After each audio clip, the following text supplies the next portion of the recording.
안녕하세요. 2월 9일 수요일 아침입니다.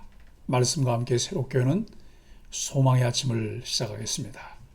켄달은 하나님은 무슨 일을 행하시든 틀림없이 타당한 이유를 갖고 계심을 믿으라 라고 이야기합니다. 마태복음 15장 21절로 28절까지 말씀을 본문으로 하여 지혜로운 간청, 응답받는 기도라고 하는 주제로 함께 은혜를 나누기를 원합니다. 장로들의 전통은 바리새인들이 율법을 더욱 철저히 지키기 위해 만든 규정들을 흔히 구전율법이라고 말합니다.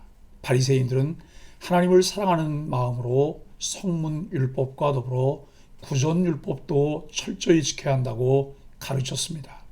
그러나 장로들의 전통은 자신들의 이익과 기득권을 지키는 수단으로 점차 변질이 되었습니다. 하나님을 사랑함이 뒷전으로 밀린 율법 준수는 가장 악한 억압의 수단이 될 수 있습니다.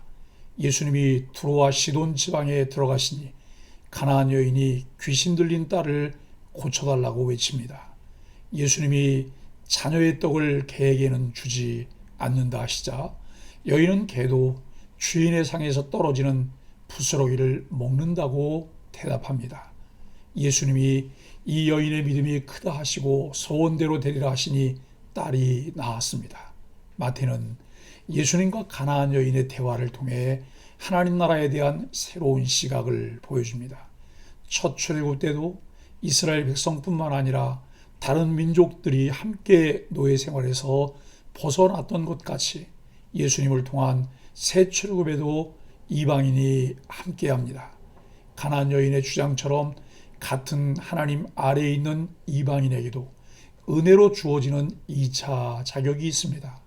또한 구약시대에는 출애굽 후에 가나안에서 다윗 왕조가 시작되었지만 예수님을 통해 새 출애굽 후에 세워질 하나님의 나라는 유대 지역을 기반으로 이방 땅까지 확대됩니다.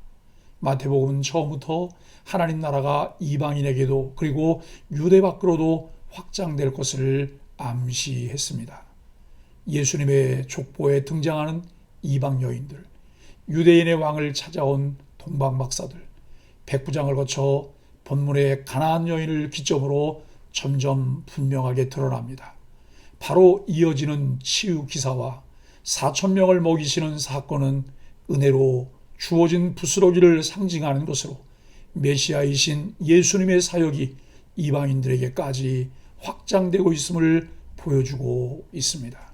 그리고 21장 37절로 44절, 22장 1절로 9절을 거쳐 마지막에는 제자들에게 주신 지상 명령에서 분명하게 드러납니다. 마태는 1차 독자인 유대인들에게 바리새인과 그 추종자들처럼 맹인되지 말라고 설득합니다.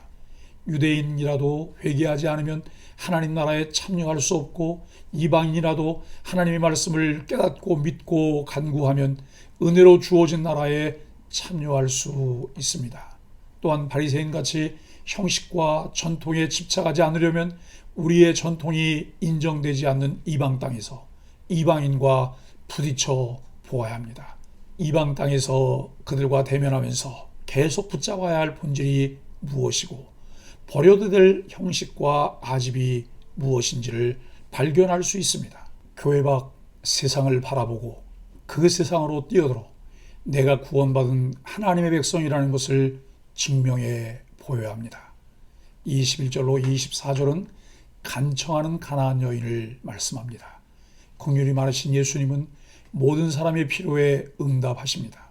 그러나 예수님은 도움을 매몰차게 거절하신 적이 있습니다. 예수님이 이방 지역인 두로와 시돈으로 가시니 가나안 여인이 예수님께 나와 불쌍히 여겨달라고 소리 지릅니다. 귀신 들린 딸을 치유해달라는 간절한 간청입니다. 자식의 일이 얼마나 절박하며 간절했을지는 다른 설명을 하지 않아도 공감이 됩니다. 그러나 예수님은 들은 척도 하지 않으십니다. 성가시게 하는 여인을 보내라고 하는 제자들의 말에 자신은 이스라엘의 잃어버린 양을 구하기 위해 왔다라며 거절 의사를 분명히 밝히십니다. 침묵과 거절로 응하신 예수님은 우리의 믿음을 살펴보십니다. 예수님은 끝까지 그분을 의지하는 믿음의 간청을 원하십니다.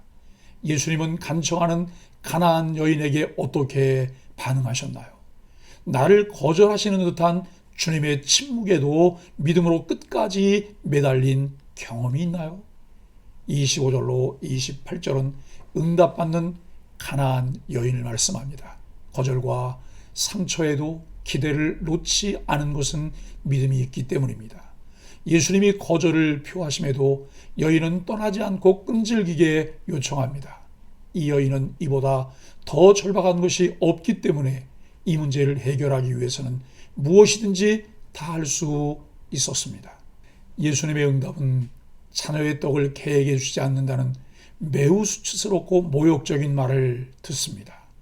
그 여인을 개에 빗대어 말씀하시는데 상상할 수 없는 말입니다.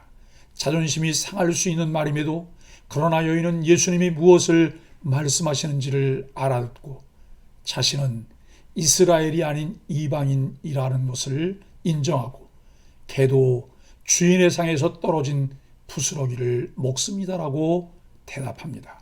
끝까지 은혜를 구하는 여인에게 예수님은 내 믿음이 크도다라고 칭찬하시며 소원을 들어주십니다.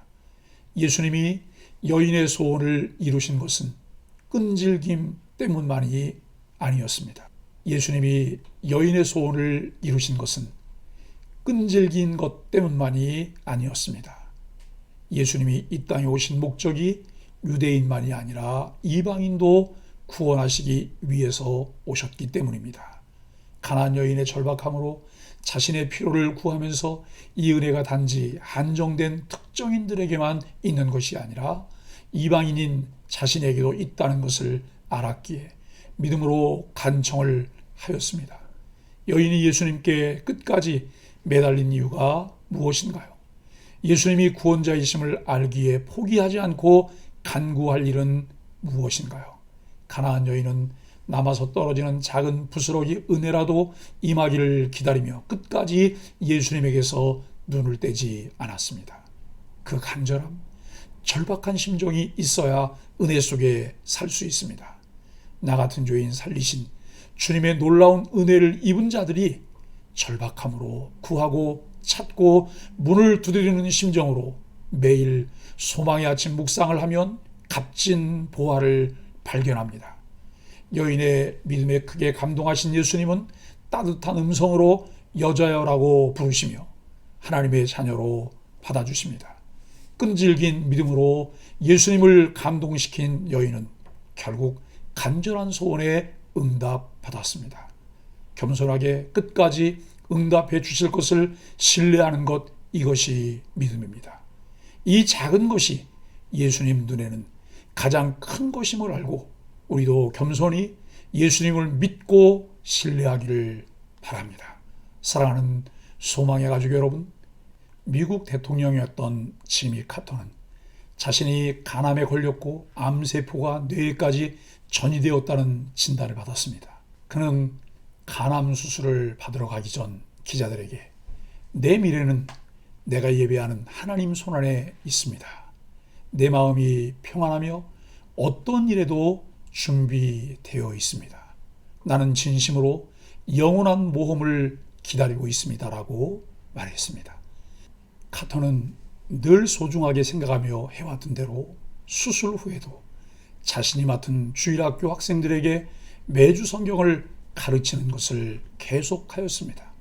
그리고 얼마 후 그가 받은 암 치료가 성공적이어서 암에서 깨끗하게 해방되었다는 소식이 들려왔습니다. 이 소식은 그를 사랑하는 사람들에게 큰 기쁨을 안겨주었습니다. 카터가 보여줬던 당당함이 우리에게도 필요합니다. 우리의 병이 기적적으로 치료받는 것도 기적이지만 어떤 상황에서도 흔들리지 않고 주님을 신뢰하고 바라보는 것은 그 이상의 기적입니다. 그리스도인들이 상식만 신뢰하고 기적을 믿지 못한다면 비그리스도인들과 차이가 없으며 우리들의 삶도 상식 앞에서 힘없이 멈추게 됩니다. 모든 일을 사랑으로 이끄시는 신실하신 주님을 믿으며 내가 할 수 있는 최선을 다하는 소망의 가족들이 되시길 예수 그리스도 이름으로 간절히 축복합니다. 함께 기도하겠습니다. 주위 사람들의 구원을 위해 기도하다가 속히 응답되지 않는다고 포기하고 있었던 연약함을 발견합니다. 자존심을 버리고 은혜의 부스러기라도 얻으려는 간절함으로 엎드리기 원합니다. 오늘 주님을 향한 전적 신뢰로 기도의 자리를 지키게 하여 주옵소서. 예수님의 이름으로 간절히 기도합니다. 아멘.